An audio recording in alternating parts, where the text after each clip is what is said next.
Good evening, everybody. Hey, can you clap 2 times if you can hear me? Thank you so much. Thank you so much.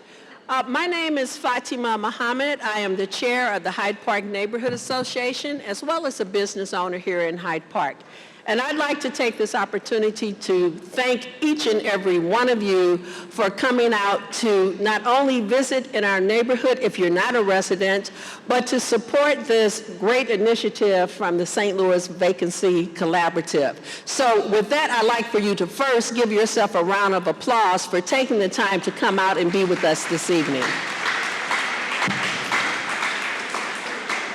And on behalf of the Hyde Park Neighborhood Association and all of the residents here in Hyde Park, welcome to Clay Elementary School, welcome to our community, and welcome to the collaborative. Tonight we're going to talk about vacant properties, which make up well over 20,000 parcels across the city of St. Louis. For those that live in Hyde Park, I don't have to tell you that that's something that we suffer with on a day-to-day, year-to-year, and hopefully we're going to get something done about that now. That 20,000 parcels is about 1/5 of all the parcels in the city, and we all know that the negative impact on these properties have not only on the people, the communities around them, as well as public health, public safety, depressing our housing stock, and disinvestment that has led to population decline. Vacancy is a symptom of the larger issues of our past that have yet to fully be addressed, and we have to make a concerted effort to see that our neighborhoods don't have to deal with these conditions on a daily basis. Today, we're going to learn more about these initiative partnerships and hear from a panel of practitioners and allow time for questions from the audience. And finally, we'll offer, of course, beer and wine from the Civil Life Brewery, from Mayo Ketchup, and give everyone time to mingle and find a project time to join a group. And it's also an opportunity to get to know your neighbors if you are here with other folks in our community, because Hyde Park is now part of a larger ward, the new 14th. So this is an opportunity to hear what's going on in other neighborhoods that are adjacent to us, because we all suffer some of the same issues. So with that, I'm going to move on to telling you a little bit about housekeeping. The women's restroom is located in the back here, right by the check-in table. And the men's restroom is located here through the door on my left. So, with that said, to share an overview of this partnership, please welcome the Director of Community Development Administration, Noelle Ferrer, and the Director of St. Louis Vacancy Collaborative, Tori Park. Let's give them a hand.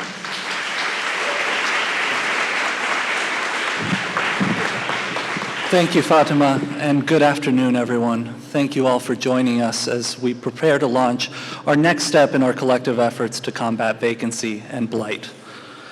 My name is Noelle Pfeffer. I serve as Executive Director of the Community Development Administration. We serve as a clearinghouse for federal funds for the City of St. Louis, and we deploy these funds to build affordable housing, to provide social services, and drive other economic justice initiatives. As Fatima explained, the City of St. Louis has roughly 22,000 vacant parcels, over 2 times the size of Forest Park. And while this presents significant challenges, it also presents an extraordinary opportunity. Thanks to a generous allocation of American Rescue Plan Act funds and various other public and private resources, we have a once-in-generation opportunity to stabilize and preserve vacant buildings whenever possible and demolish and deconstruct them when necessary. We have an opportunity to remediate contaminated land, transform vacant lots into housing, gardens, and green space, and empower community partners, local residents, and MWBEs to lead this work, and whenever possible, own the improved land.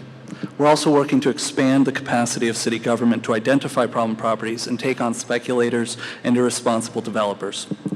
And while we have a lot of work ahead of us, while we have a lot of work ahead of us, we've already started putting federal resources to work across a variety of new programs and expanded programs. For example, we partnered with the Collector of Revenue's Office, Park Central Development and Legal Services of Eastern Missouri to establish the Real Estate Tax Assistance Fund, which has received over $1 million in ARPA funds and to date saved roughly 100 homeowners and families from having their homes foreclosed.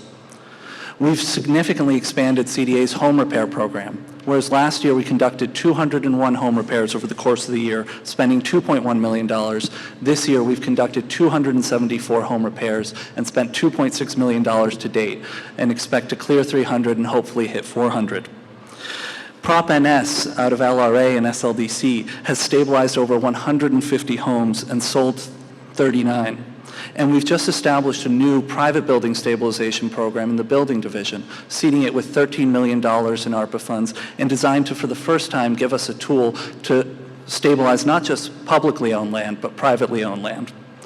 SLDC is prioritizing the stabilization of Chuck Berry, Sarah Lou, Club Imperial, and the Wellston Loop building, and CDA has invested tens of millions of dollars into housing to rehab a variety of community assets, including Baden School. LRA, Refuse, and Forestry are using ARPA funds to expand their lot maintenance and bulk pickup work. And the City Councilor, for the first time in years, ran a special tax sale, again, working to address nuisance properties. We're also being more intentional in how we use data to drive this work.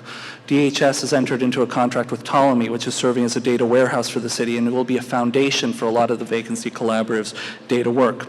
And the Planning Department is preparing to conduct a strategic land use plan to help identify which vacant land is primed for redevelopment and which should be converted into green space long term. As you can see, we have a wide range of new tools and a lot of different players at the table. Almost every single program I just named is based out of a different department. And so what we need is an overarching strategy, and that's where this work comes in. And let me be clear, CDA is not going to be leading this strategy. But as a funder, which is supporting the Problem Property Unit, LRA, Lot Maintenance, Refuse, Forestry, SLDC, PDA, and a variety of our private partners, we're uniquely positioned to serve as a convener. So we developed this RFP to solicit proposals for a vacancy strategy. We knew it had to be community-driven and data-informed and forward-focused with concrete policy recommendations. And the proposal submitted by the Vacancy Collaborative made it clear that they are the right and, in fact, the only entity to really lead this work. Why? It's because they've already been doing the work. Originally born out of engagements with the city as part of our resiliency strategy back in 2017, the Vacancy Collaborative really took a lot of next steps, took it far to the next level, building an inclusive and democratic committee structure that has engaged dozens of partners across the community and built that trust and credibility with the community. They've developed the Vacant Property Explorer, which currently has the best data available on vacancy in the city. They've developed a beautiful vacancy to vibrancy toolkit, which you can peruse on your right. They've done deep work on strategic code enforcement and transformative policy work at the state and local level. So with that, it is my pleasure to turn it over to Tori Park, Director of the Vacancy Collaborative, to share more about the work that we'll be doing together. Tori.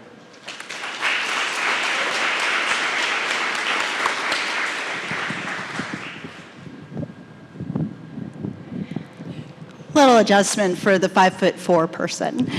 Hi, everyone. I would also, first of all, thank Noel for that wonderful introduction. And truly, when I listened to him speak about all the things that the city has done in the past several years and how we've already managed to collaborate on a number of projects, when this opportunity came earlier this year, we were so excited to apply. We felt that we were the right fit, and it made sense that we would just move forward and build on our successes together. For those who aren't familiar with the St. Louis Vacancy Collaborative, I would just love to tell you a few things about the collaborative, our history, our methodology, and sort of how we all work together. So the Vacancy Collaborative was formed or established in 2018 by a group of individuals made up of residents, community development leaders, dedicated city staff, all who recognize that no one standalone entity can solve such a complex and deep-seated issue. From the beginning, we were able to approach this issue taking actionable steps through transparent and equitable development and reinvestment, looking towards vacant property owner accountability, supporting the work of the city by encouraging continued modernization and reform of existing technology and data analysis in order to inform better strategic processes. The way that we approached this work is that we developed together an 18-month work plan. And this work plan then was implemented through 5 to 6 different working groups focused on a different aspect of reducing the negative impact of vacancies in our city. We have now completed 2 work plans. Actually, the current one is going to wrap up at the end of the year. But during that period of time, the work plan has really guided our efforts to align and coordinate the actions and resources of VC partners, to build on and connect to existing efforts and best practices, to demonstrate the needs and support neighborhoods, and to make sure that we have a very inclusive planning process. And then lastly, it's very important to us to be able to both track our progress and remain accountable in building trust throughout the community.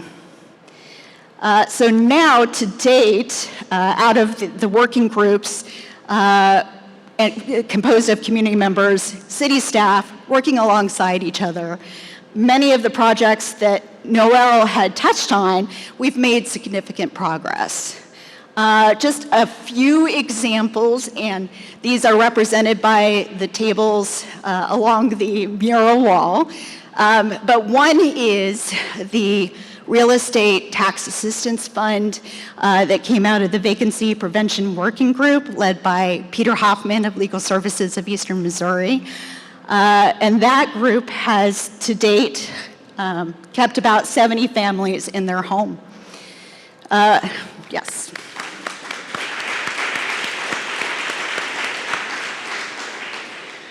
Noel also mentioned the Vacant Property Explorer. This is a major tool that exists on the Vacancy Collaborative website that has functions including mapping and statistical data, information about property history and ownership, and it is utilized by residents, city employees, community nonprofits, and it is also used by the legal services to help to build a case, particularly with code violations, derelict property owners. So it's really a wonder. It aggregates data from several different city departments that was publicly available in the past, but you had to kind of go around and find your way to get all of that, and this pulls it into one centralized place. I've been privileged to also be a part of our strategic code enforcement group, which is all about taking a look at the processes and systems and seeing where we can make changes to make code enforcement more efficient and equitable, including over the past 2 years, we've had multiple stakeholder convenings, and in those convenings, community members, nonprofits and city staff have looked at various pain points, looked at different solutions that would make sense at those pain points, and we're still kind of taking that project to the next stage. So we're very excited about that. And it also included just taking a look at the process itself, mapping it out, seeing where we could be more efficient. And I think we're kind of taking it to the next step, especially with the introduction of Ptolemy and some new data systems within the city.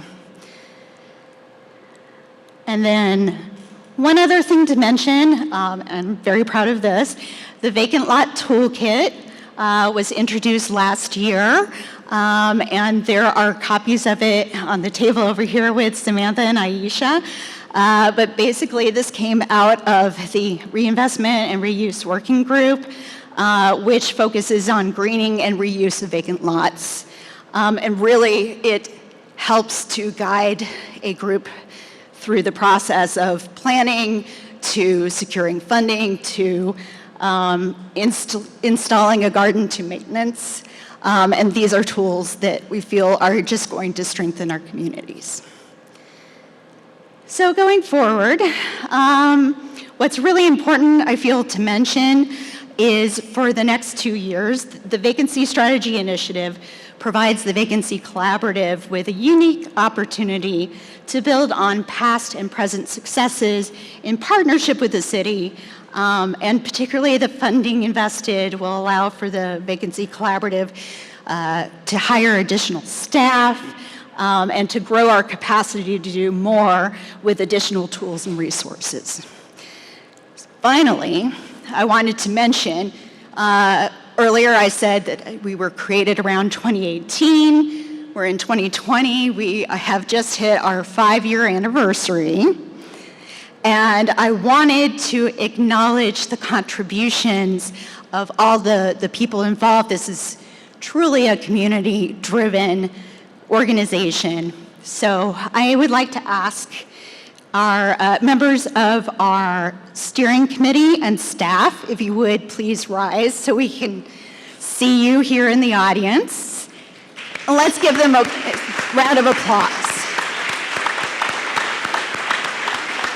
Could you remain standing, because now I'm going to also ask anybody else who is a partner of the Vacancy Collaborative, has participated in one of our working or project groups, if you could also rise. And I see some people who aren't rising, so please don't be shy.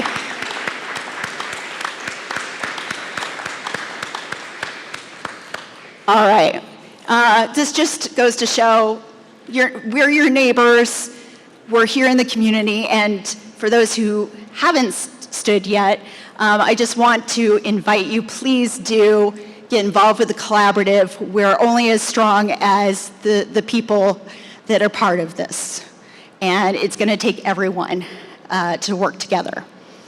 So that being said, thank you very much for your time and for coming here tonight. I would like to turn it over to Mr. Lance Knuckles with the LRA.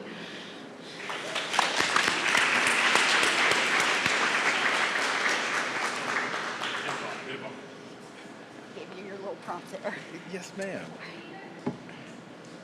Good evening, everyone. My name is Lance Knuckles. I have the privilege of being the Senior Vice President of Neighborhood Transformation for St. Louis Development Corporation, as well as the Director of Real Estate, which means I have the fortune of leading the 10,000 parcels roughly in the land bank with the Land Reutilization Authority. So I'm really excited to be in this conversation today. This conversation is focused on themes about collaboration, how we might partner in ways to do things differently, how we might leverage best practices, more importantly, finding avenues to activate you, the most important people in the room, residents who believe in and love the neighborhood in which you live in, and hoping that we can work together to move things forward. So I'm going to also I got 30 seconds to do this, so I want to take a liberty. Some of you who may not know me, I do not like the word vacancy, but that's okay. I like to think about how we activate properties and move into the future. I'm not going to try to change the universe of vacancy collaborative efforts. They're my partners. But I do want us to think about how we reactivate parcels in a positive way, because real estate in our community is always an asset, but we need you as our residents to help shape what that might look like moving forward. So that's my commercial, and I'll get back on script. Thank you. And so I want to be thoughtful. We have a phenomenal panel here with you today. And so instead of introducing the panelists individually, we're going to start with an opening question. And that first question is, take about 1 minute, panelists, to introduce yourselves and your organization or the neighborhood in which you work in. But in that, tell us how long you have been in this space doing vacancy work and how your work intersects with the vacancy strategies of the city of St. Louis. So we'll start on the far left, Ms. Ginn, with you and work our way back this way. Test, test, test, test. There it is. All right. Good afternoon, almost good evening. My name is Laura Ginn. I serve as vacancy strategist for the city. I'm housed at St. Louis Development Corporation with Lance. It's a weird title, so I'll try to explain it. I get to work across departments and within communities to prioritize resources for vacant and abandoned properties. It is that vague. So sometimes it's helping increase cross-departmental coordination and getting departments talking to each other or collaborating in the day-to-day. Sometimes it's trying to find resources for a neighborhood association or group that has a project in mind, or supporting the staff and steering committee of the Vacancy Collaborative, forming new partnerships. But I just get to kind of anything that's vacancy and abandonment, trying to reverse that cycle and put some positive reuse to properties. So I will leave it at that. Peter. Thank you. How are you all doing this evening? All right, make sure you're with me. My name is Peter Hoffman. I am an attorney at the nonprofit Legal Services of Eastern Missouri. I manage our neighborhood advocacy program. We provide direct legal assistance to neighborhoods in the city of St. Louis to help reduce vacant and abandoned property. We bring litigation on behalf of neighborhoods against absentee property owners to recycle property. We also do a lot of work preventing property abandonment through estate planning, drawing beneficiary deeds, title clearance. My entire legal practice has been dedicated to working with communities to address vacant and abandoned property. I have been a member of the St. Louis Vacancy Collaborative since, I think, the beginning, since 2018, when I moved back to St. Louis from being in Kansas City for about a decade, doing similar work. I have co-chaired the Vacancy Prevention Working Group. We'll talk about some of the things that have come out of that working group a little bit later, and I am currently on the steering committee. Thank you all for taking time to come out, learn about vacancy, talk about vacancy, and hopefully help us to all make a dent in this issue going forward. Tony? Thank you, everyone. My name is Tony Smith. I'm a resident of the West End neighborhood. I live 2 blocks north of Del Mar. I've lived there for 16 years with my family.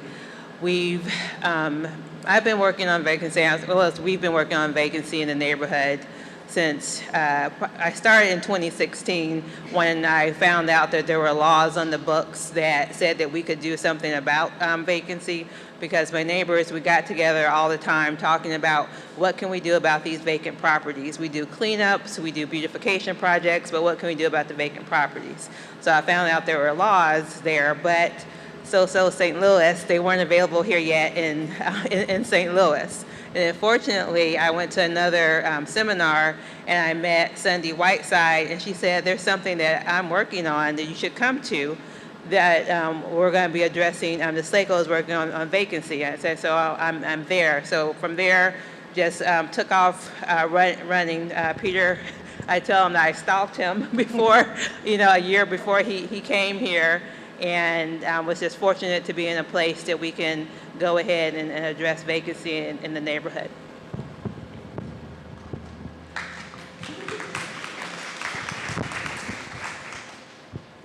Hello, everybody. My name is Constance. I am with the North Newstead Association. I'm also wearing my Home Repair Network hat today, and we can get into that a little bit later. I've been involved in this work similar to them for quite a while. My first gig out of grad school was actually writing the grant that eventually funded the staff position at the Vacancy Collaborative. So it's exciting to be here 5 years down the line and seeing everything that the Vacancy Collaborative has done. So that's how long I've been. North Newstead is a community-based organization serving North St. Louis City. So a lot of the work that we do as it relates to vacancy is on the front end of making sure that residents are involved to make sure vacancy doesn't happen. So as you all know, that this is a powerful group of folks. So this will be a robust discussion, so get your questions ready for when it's your time. But I'm going to tee it up with this group, and we'll go backwards. So we'll start with you, Constance, and work our way back over. Describe a collaborative effort or project that you participated in that moved the needle on reoccupying parcels, or in other folks' vernacular, reduce vacancy. Lots of collaborative efforts, but I'll talk about the Home Repair Network.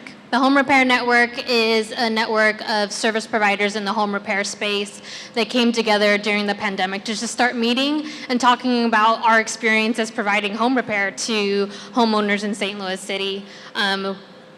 In May, we launched officially as a network, and now we are working kind of as the opposite of the Vacancy Collaborative, or like the Occupied Collaborative, of how do we make sure we keep people in their homes if they wanted to stay, and how do we make sure that we keep residents in their homes, especially senior resident leaders that have been in the community for a very long time. They have a lot of wisdom to pass down. So what can we do as service providers and nonprofits in St. Louis to make sure that something like that can continue as the Vacancy Collaborative also continues their work as well.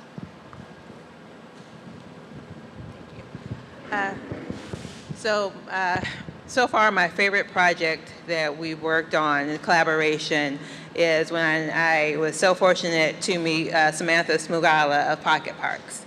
So again, in my neighborhood, we have a lot of vacant lots and a lot of vacant homes. And this particular lot was at the corner of my block. And again, we would get together, it was owned by the city for 38 years. And we would use it for our National Night Out.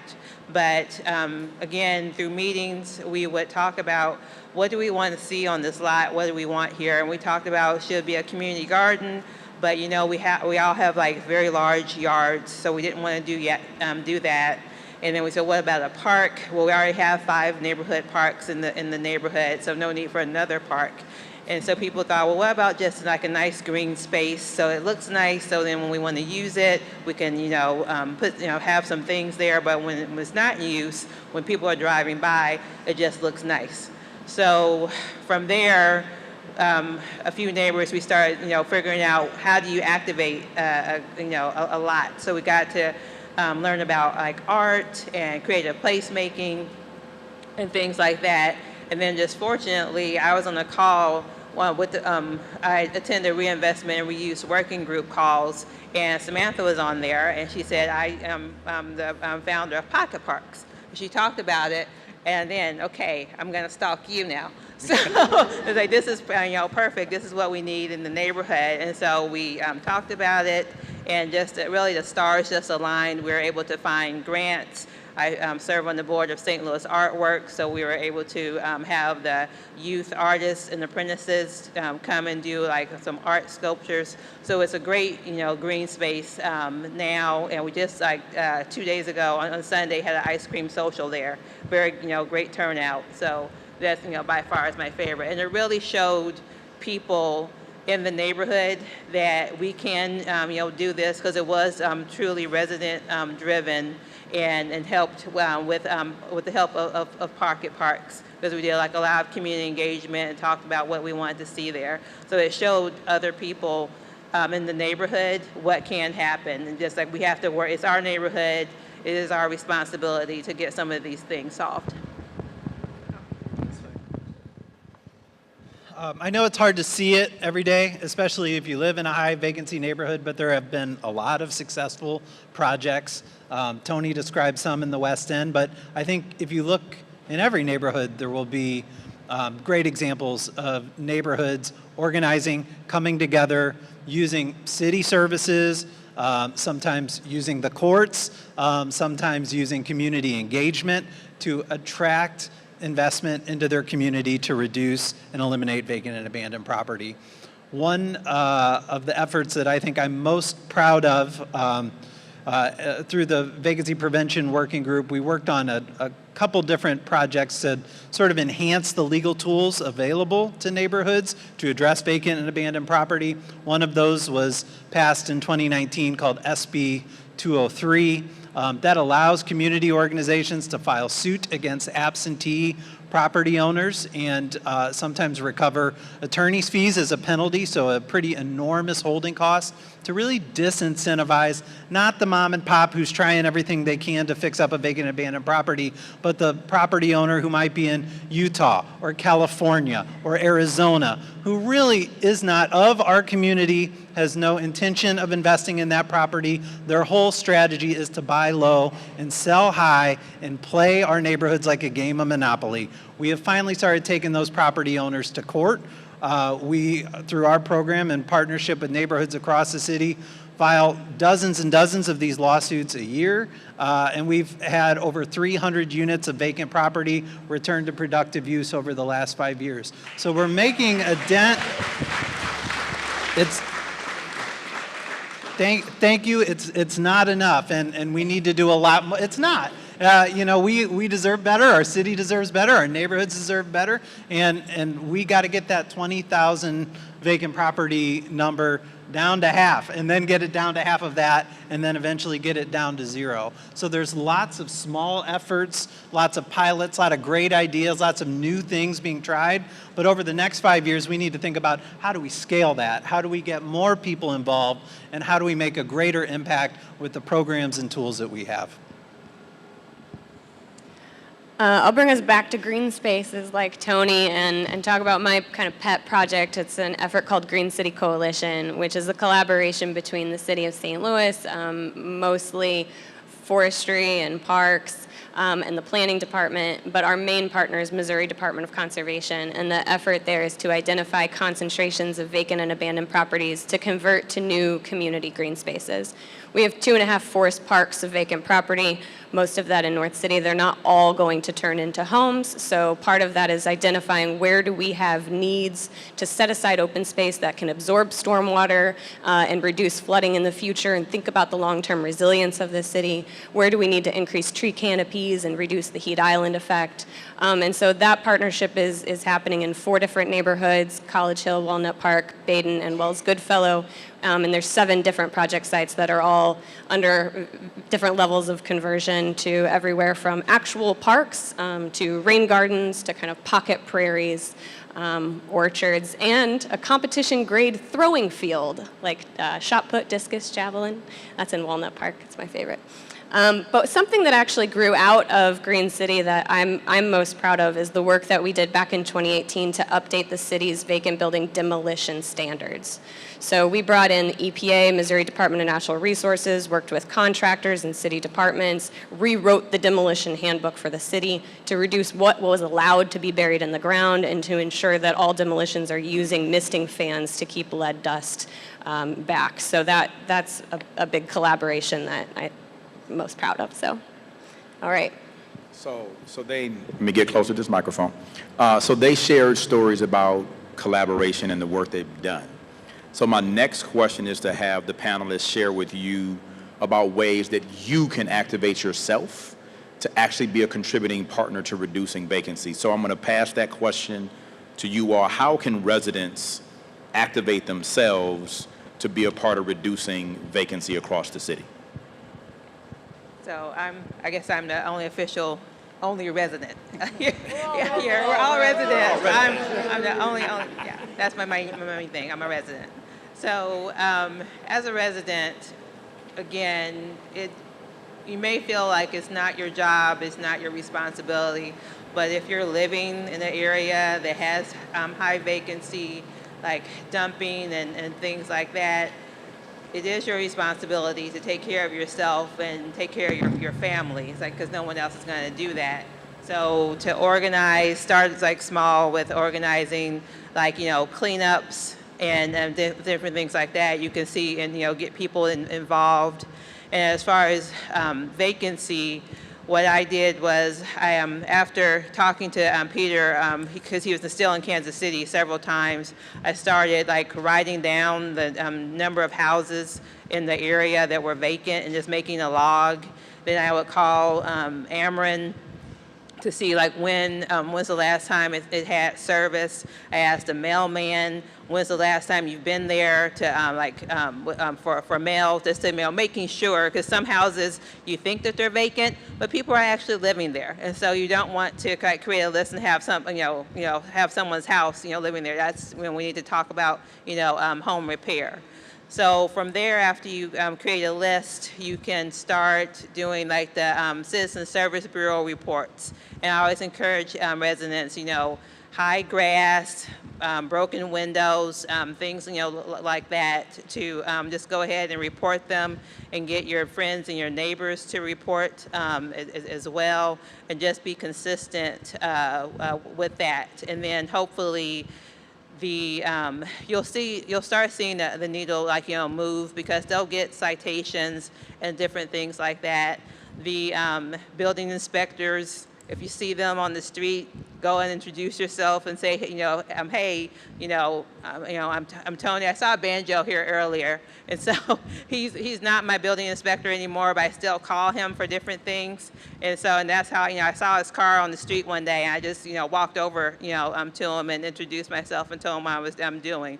So I think when people see that you're caring, and then people other neighbors will start getting on the bandwagon and start doing things and helping you out. Is this thing on? Is it? Hello? Okay, sorry. I want to add, some people are hesitant to report things to CSB. That's the Citizen Service Bureau.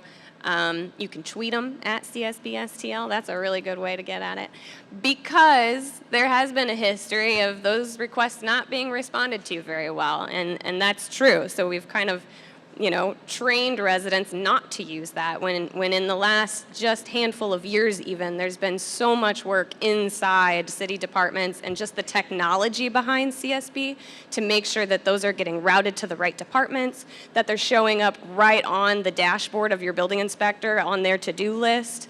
It's not the same CSB it was 3 and 5 years ago. And there's someone in our office, Chevette, who made a notice the other day about or noticed that when she went to report something that had been in her neighborhood for months and months and months, and realized no one else had reported it yet, and you would assume someone had, right? So don't assume someone else has, and don't assume it's going to be ignored, because we use those requests for services in a lot of data-driven components inside city departments to really, this is an area that has a lot of CSB requests. Let's get some resources over there. Just from a broad data perspective, we need that information to get entered so it can drive the work.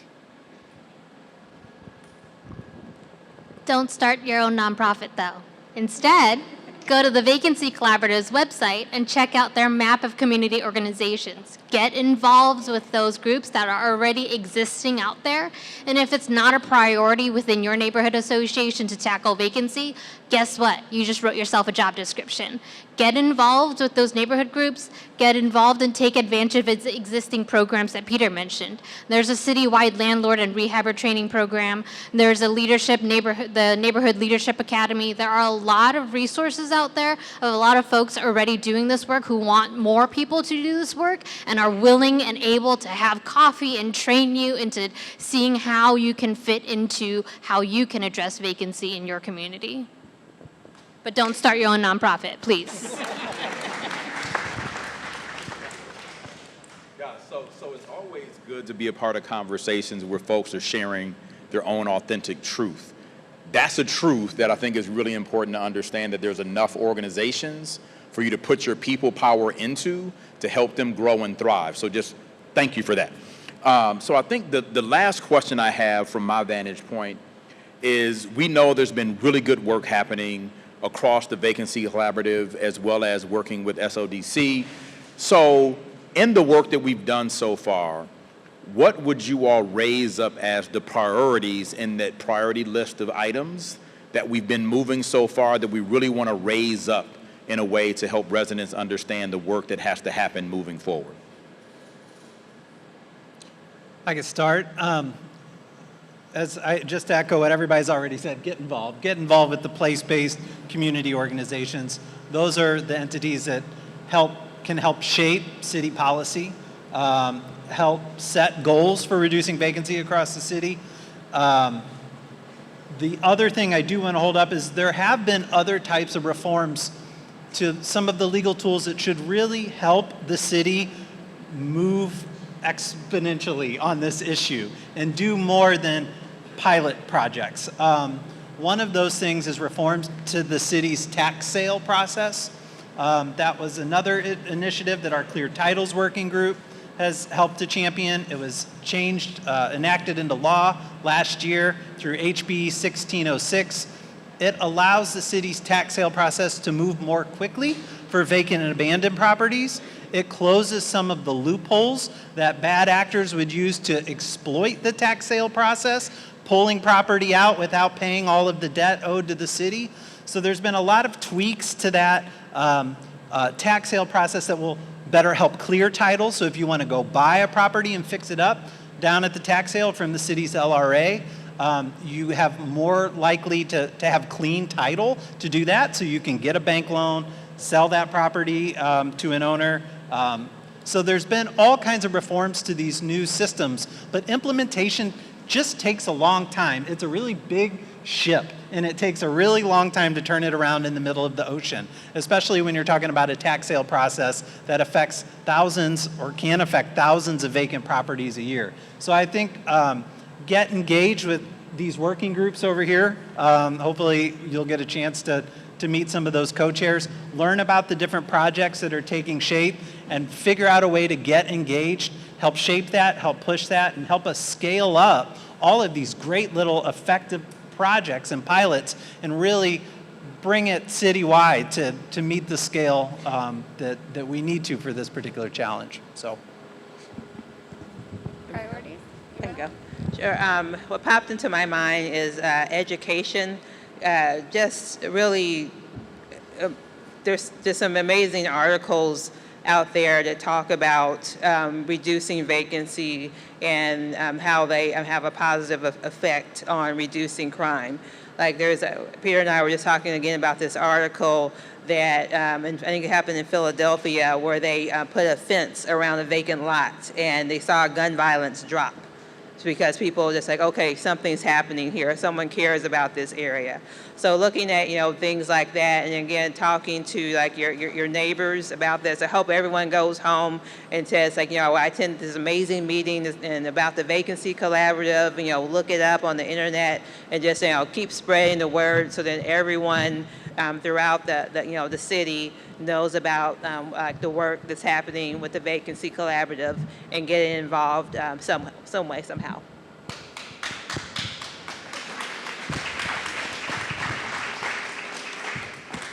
So North Newstead Association, we work in 23 different neighborhoods in St. Louis, and something that comes up a lot is folks saying that they don't have a seat at the table.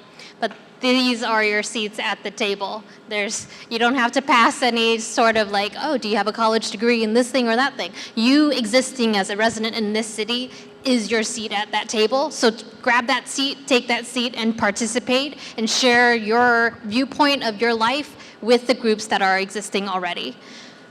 And then also, if you don't have time to do that, go home, talk to your family, make sure that whoever owns a house in your home has a beneficiary deed in place, has an estate plan in place, because that's going to prevent them from getting to Peter's desk and the tax sales and everything else that resulted in us having to be here today. Gosh, so, man, good stuff that they're sharing with you all. So we want to switch gears and give you all an opportunity in the audience to ask questions, but I'm going to give you the good old-fashioned disclaimer.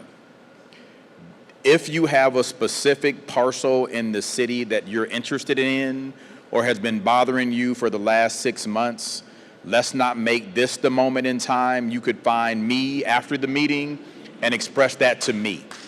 So let's take a moment in time to really share your thoughtful curiosity. And some of you may have a statement to share to these colleagues here about how they may do their work better. But take a moment right now and think about a question you might have. Then I have my dear friend, where'd she go? Right, she's gonna help me out. She's gonna find you all and give you the microphone so your question can be heard by everyone in the room, okay? So I'm gonna do my very best to track people in order. If you happen to fall out of order, please give me some grace. I have seasoned eyes, so I may not be able to see you as fast as you raise your hand, okay? So we have a gentleman up here in the front and a young lady behind him, and then we'll monitor the room for questions as we move forward. Hello, thank you for having us. I'm Darren Buckner. I'm a resident of Kings Highway West. I am new to the city, but I'm not new. I'm from St. Louis originally, and I'll just say that real briefly because I want you to understand why I'm asking what I'm asking. But I moved here I lived in Atlanta, I lived in Detroit. I just moved here from Destin, Florida. So I have a little bit of property around the country, and I do a few things. And I came to St. Louis before my move to South Africa. Now, I came here because at first it was kind of like, okay, before I move out of the country, my mom, everybody's here. We're going to be here for a while. I bought a few properties here. I bought one in Lotus, and I bought a couple in other places. My biggest concern was I lived in other cities, and the thing I didn't understand, I'm trying to figure out what is St. Louis doing to model? Who are they modeling? Because, you know, just as we do business, we find mentors, we find models for anything we do in college and whatnot. Who is St. Louis modeling? Because I've watched Detroit literally transform entire areas. And I mean, while I understand what our attorney here is saying, I didn't understand how, and this was the mayor who went to jail, Kwame Kilpatrick, he was able to knock down houses a month later. And I'm talking about entire neighborhoods and clean them up because people weren't responding. And I'm not sure how they did it. I'm not sure what they did, but they started building brand new neighborhoods. I seen neighborhoods in Atlanta, Georgia, just completely transformed. Because while I am with Ms. Smith here, but I look in that neighborhood and I've made calls since I've been here and I've gotten some results. But what I did find out, and this is me being a builder, a contractor, our company is St. Louis Property Brothers, and it's overwhelming. I mean, I ride through an alley. I'm like, there's no way. We go back there and we start cutting some of the stuff behind other people's yards. I said, there is no way the citizens can handle this. I said, you need bobcats. I said, you can't do anything with this alley and there's water filling up in the alley. I said, when you call for Citizens Bureau, and I'm familiar with a lot of names down there already in just 2 months, because I was a little upset because it was a couple times I drove down there while I was on hold and I got to the office before they answered the phone. And I'll say, and that's why I said it's not an insult, I'm from St. Louis, but it concerned me because I came back here and I said St. Louis looks almost the same way as when I left. I left when I was 17 and I'm 52. And it looks almost the same way. So I said, from a legal standpoint, I made calls and I asked about it. And they said, yeah, we're issuing citations, Mr. Buckner, for the people behind you with the 4 family. I'm like, there has to be. So who is St. Louis modeling behind? I guess that's ultimately my question. Or are they modeling behind anybody? I can take that. No, I think that frustration is warranted.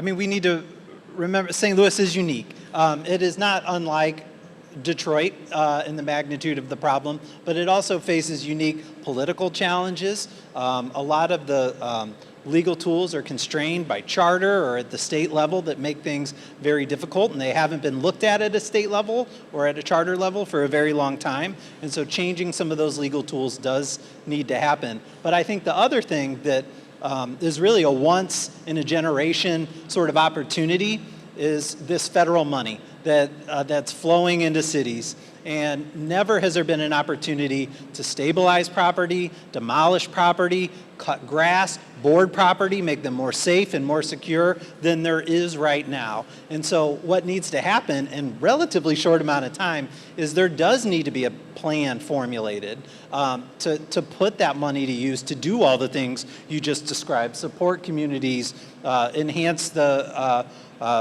grass cutting and the board up in forestry and building division and their resources to help tackle this problem. Because I think if you look at St. Louis over the last 70 years, that has been our biggest hurdle is we've continued to have population decline, and with that have gone tax dollars. Other cities have been able to expand, incorporate new suburbs to expand the tax base. We've really been hemmed in. So I think we have some unique challenges in St. Louis that other cities don't have. But I do think right now is a golden moment for us to do better with these resources on all those things you just mentioned.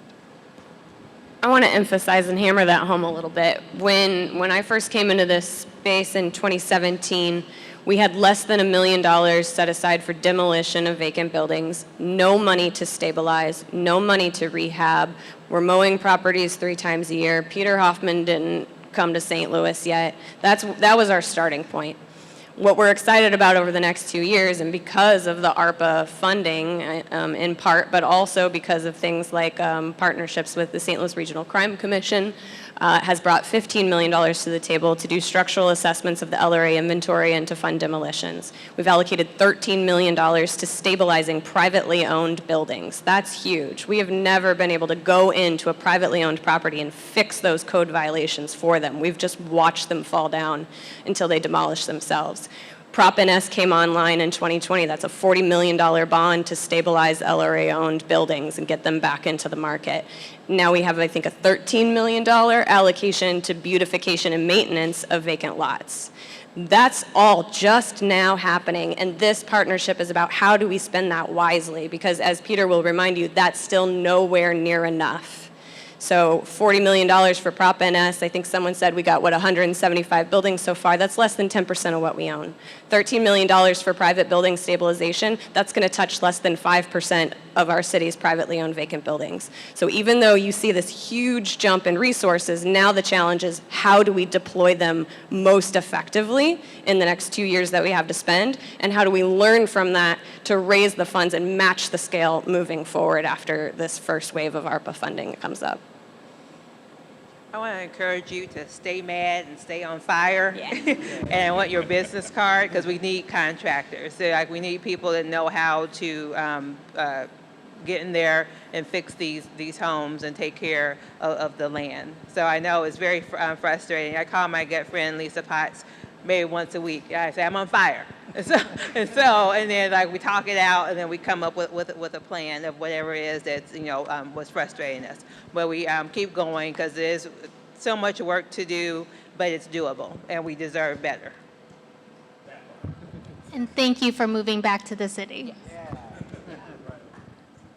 Gloria? Hi, I'm Gloria Bratkowski, and I'm from the Old North neighborhood.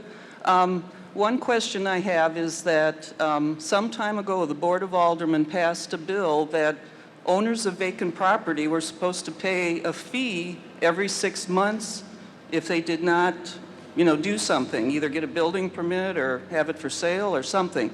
But I've never heard how that is being implemented, if it's being implemented well citywide, and then where that money is going.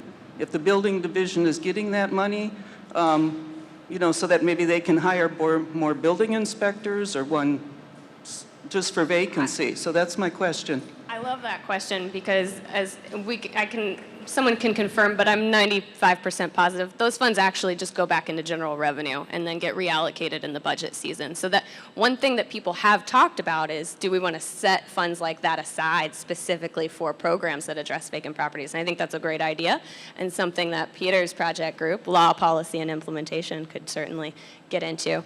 But that has been deployed, so it's a $200 fine if you're sitting on a vacant building.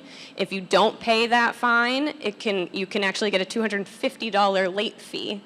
So that's $450 total that could be accrued every 6 months, or $900 a year. Some people talk about, can we tax vacant buildings? That's kind of like that, right? It's adding an additional financial burden for sitting on that property.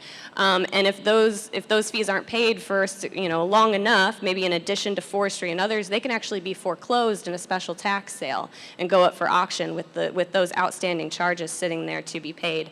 One thing that we've done with the collaborative and partnership with the city is the Vacant Property Explorer lets us guess what buildings are vacant. It says, okay, it's not getting those letters from building division, it's not getting those fines, but forestry's mowing it, and we boarded it up twice last year. So let's push that property over to the inspector, have them go out, confirm it's vacant, and get that letter and that fine applied. And so that's part of this kind of partnership and coordination that moves us forward. I think you wanted to take. Yeah, well, just to add to that, there's a strategic code enforcement working group where we have dissected the code enforcement process in the city of St. Louis. And there are conversations now about whether or not some of that needs to be changed. Are those fines and fees getting us to the outcome that we really want? We talked about them possibly being added to the tax bill. Are we adding them to the tax bill? Are we collecting them? Are we using those to recycle these properties and bring them back to market? Or are those fines and fees just kind of sitting out there uncollected? And I think now is, at the time to build on this work that we've been kind of dissecting this system for the last year to figure out, is there a way to tweak it and do it better and make improvements? Are we using these systems to the best of our ability to reduce vacant and abandoned property in the neighborhoods that need it the most? I don't think we can say we've been doing that over the last 5 years, but I'm optimistic that we could say that 5 years from now with everybody's involvement, with a plan that has community support for making these types of reforms that make those types of fines and fees more effective at really serving the goal of reducing vacancy. So there's more to come on that.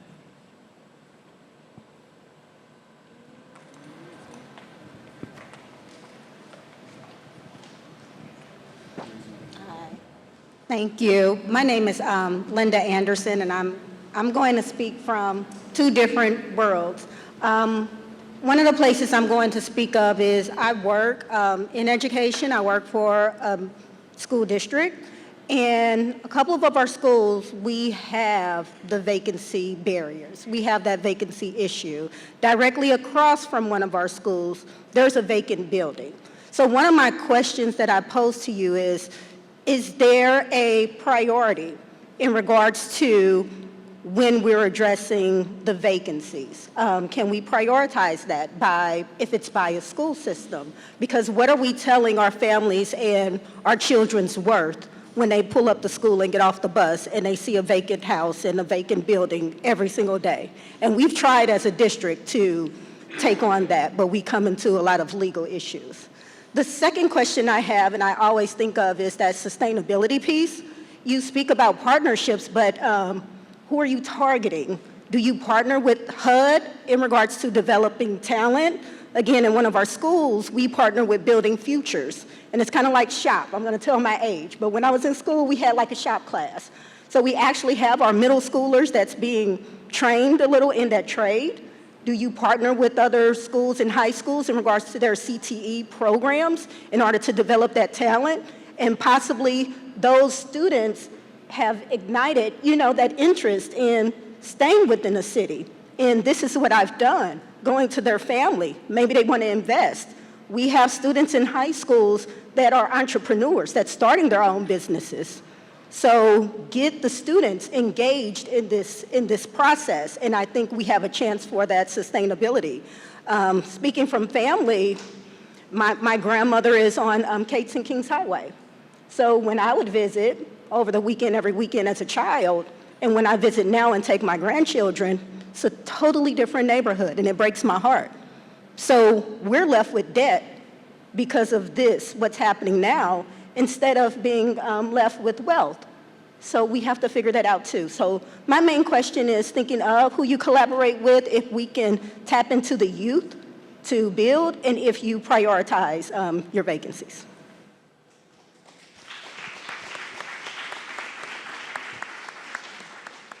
I'll touch on the priority. I will say that there have been multiple place-based or neighborhood-based projects to address vacant and abandoned properties that have prioritized those near schools, but it hasn't been citywide. They've been, pilots that, like Peter said, we've got to get those city level. One of, the tasks of this 2-year project is determining how we prioritize those resource allocations, because there's not enough to do them all. And so keeping that at the table, again, and saying schools need to be a high priority will help ensure that as those systems are built, that's what's coming out the other end, right? And that we don't forget schools exist and prioritize based on other factors. So keep harping on that. And it's definitely a factor, but we could probably ratchet it up. I'll hand it over for what was that? I want to say with me, definitely in the West End, I have a 19-year-old daughter now. So I said, I've been working on this since 2016.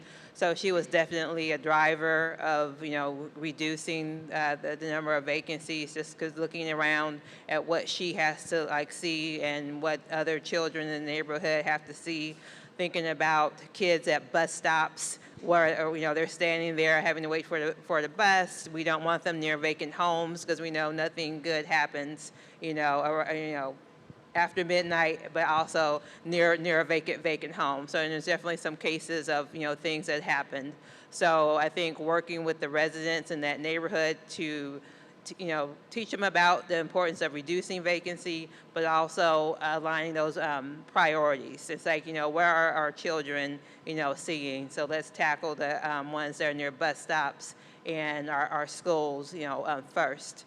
Apartments are very hard to do. I know it's always people want, because they're so big and it's such a big problem, but you definitely have to have those contractors that know how to take on those apartments and have the funding to do so. But yeah, definitely looking at those things is important. So I'm going to look around. I think we have two questions. There's a young lady here in the pink on the right and a young lady in the middle down the back. Where's the microphone? Oh, and I'm sorry, sir. Man, see, I told you eyes, brother. I told you eyes. Yes. How are you? My name is Wali Furkan, and I'm a developer. And I've developed over the past 45 years properties, primarily in this ward, the 3rd ward. And I've seen some things happen and not happen. We have a lot of vacancies over here, primarily because some of the residents who live here haven't been able to get money to fix up their properties. I went into properties whereby the major problem was just a leaking roof. But that roof keep leaking and leaking and leaking. They'll leave that property. They'll leave. So we need to get funds available to residents so that they can get the property fixed up. And a lot of times it's like $3,000, $4,000, $5,000. But we need a vacancy prevention. If not, the vacancy is going to keep mounting up. And another thing, I have 2 daughters. Rashida Furkan, you may know her. She's a developer. She's developing properties. The girl got a 800 credit score, much bigger than mine. She got over $1 million worth of property, but she went to a lender and she couldn't get $60,000. She's not the only one. I got another daughter. She's got a master's degree. Both of these girls got master's degrees. She went to a lender for $30,000 in this city of St. Louis, couldn't get $60,000. She got a $200,000 home. There's so much racism in this city. This city here, there's so much racism. The brother shared something, Memphis. Compare St. Louis to Memphis. I heard a promotion on, I just left Memphis. They said 90% of the loans and from this particular bank went to black people who was trying to buy properties in the city of Memphis. They said 90% of the loans. I've gone to the bank here in St. Louis over the 50 years, never got one loan. So we need to start providing the funds for the citizens of St. Louis, the citizens who live in North St. Louis primarily, but also to developers. I've developed 15 or 20 properties. People still live in them, but I never got one loan. So we need to do those things. Thank you. Thanks.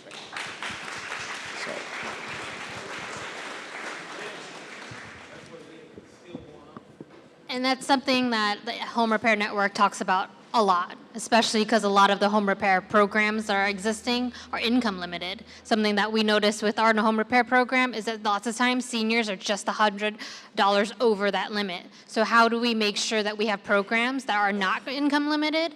How do we make sure that we have programs for folks who may not be insured? Because again, the home repair programs are limited to folks who have insurance. But guess what? Insurance companies are pulling out of neighborhoods, and they're pulling out of a lot of North St. Louis neighborhoods.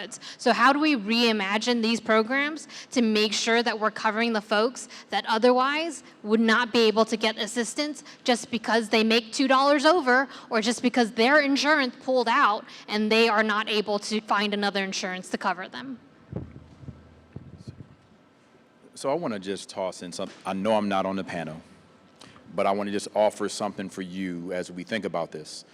St. Louis Development Corporation has the Economic Justice Action Plan that's focused on revitalizing the city. 3 things that I have the privilege to be working on right now in this moment. One is a down payment assistance product to help attract people into the city, but more importantly, residents who have been here to move from being renters to homeowners, and that product will bring up to $50,000 in down payment assistance. The other thing is I'm bringing 2 revolving loan fund products to bring capital for small businesses and nonprofits to be able to access capital to grow and scale their business at 4%, which is 200 basis points below market. So those things, October 13th, please be prepared if you are a small business needing access to capital. We're bringing product to close that gap. So I just want to make sure I responded to that, because here's the other reality. In this lending landscape, I'm a recovering banker, in full transparency. In this lending landscape, banks are not looking to be the first loss leader. They're looking for someone else to take the risk, and so that risk is going to be SODC and the products that we bring to bear. So we will be pushing lenders as we move dollars into this community. We will push lenders to follow.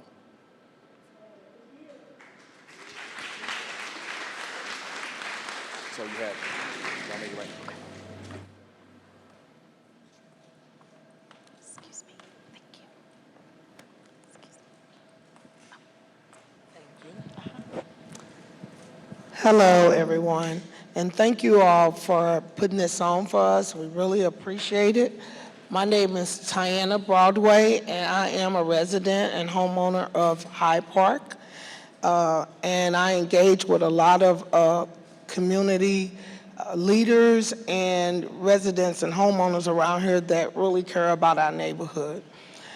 And I think that while we're doing the vacancy strategy initiative, that is so great. I'm glad that we're doing that.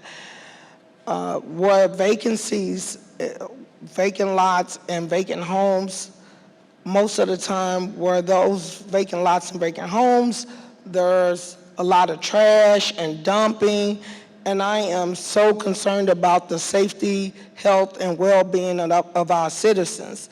So I'm thinking we need to kind of address that issue too. That goes hand in hand.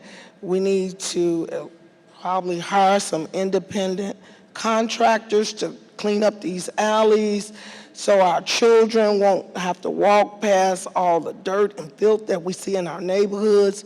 We might need to put more cameras up, have, partners donate to the city, or I don't know how we need to do that, but we need more cameras up in these alleys, and I think we need some patrol officers or agents out patrolling our neighborhoods when we know that they're out there dumping. They clean up the alleys, and then they come right back out there and they dump again because nobody's out looking. And so we're just continuing to doing the same thing over and over and over. And I think it's time that we look at that issue and find solutions for it, because the safety, health, and well-being is most important to me for our children, our citizens, our elderly, and so what can we do collectively to fix that issue? Because, these alleys are terrible, and I have grandkids that come here from Jeff City and Florida, and when they come and I drive them through my neighborhood, they know this neighborhood is a dump. That's what they call it. That's how kids talk. But when they come into some of the homes around here, they beautiful, they rehab, they have beautiful structure. All the homes have beautiful structure. So it's not the inside of the homes most of the time, it's the outside. So what can we do collectively to get to make our neighborhoods more healthier to live in? Thank you. Thank you. And we know when we, there you go, yeah. when we increase maintenance of our lots or our buildings, right, when we keep the grass down, when we keep felled trees away, illegal dumping goes down, crime goes down. The better we maintain these properties, all of those other things benefit. One of the other things we need, Tiana, is a better system for subcontractors to work with the city. So you're going to see an increase in resources going towards maintenance of these properties, but it can be really cumbersome to become a subcontractor under the city. So internally, we have to work on improving access to our neighborhood-based lawn care providers so that we can get more people on the ground providing those services, and there are not enough of them. So we need more, and we need to make it a simpler process to become one of those contractors. And then also, we can't just start by mowing better, unfortunately. So if you go traipse through a vacant lot, you're gonna find some concrete rubble, some downed trees, maybe like a refrigerator. So you can't just start with mowing repeatedly. We have to invest on the front end in cleaning up those lots and making them maintainable. We're talking about, clear cutting down, regrading, and starting with fresh grass seed. Okay, now we can mow it more. But we've got decades of overgrowth that make that impossible. So step one, cleaning them up. Step two, getting more contractors and more money into the neighborhood so that we can all maintain them better.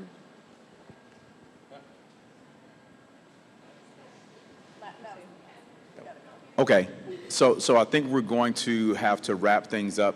I don't control things up here. I just happen to hold a mic. So first of all, I want to make sure we give you all a round of applause. Give yourselves a round of applause for being here.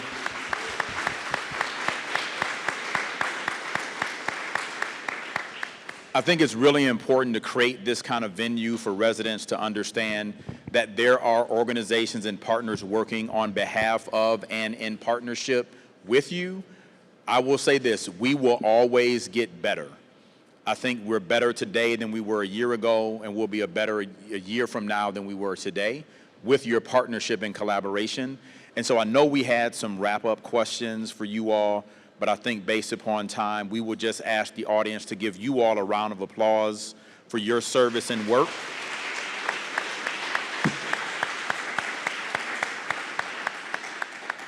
And so it was mentioned earlier, there are committees that are along the side for you all to find a way, that way, kind of walk around this way before you leave.